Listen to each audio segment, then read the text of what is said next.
Today first ప్లేస్లో Tanuja, second ప్లేస్లో Sanjana, third ప్లేస్లో సుమన్, ఫోర్త్ ప్లేస్లో డిమాండ్, ఫిఫ్త్ ప్లేస్లో రీతు.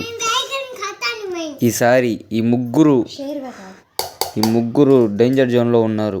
సుమన్ శెట్టి, రీతు అలాగే ఈ ముగ్గురు డేంజర్ జోన్లో ఉన్నారు. ఈ వీక్ ఎవరు ఎలిమినేట్ అయినా మీరు ఆశ్చర్యపోవాల్సిన అవసరం లేదు. ప్లీజ్ సబ్స్క్రైబ్ చేయండి. మరిన్ని వీడియోస్ మీకు అందుబాటులో ఉంటాయి. ఈ వీడియోని చూసి ప్లీజ్ షేర్, లైక్, సబ్స్క్రైబ్ చేయండి, లైక్ కొట్టండి ప్లీజ్.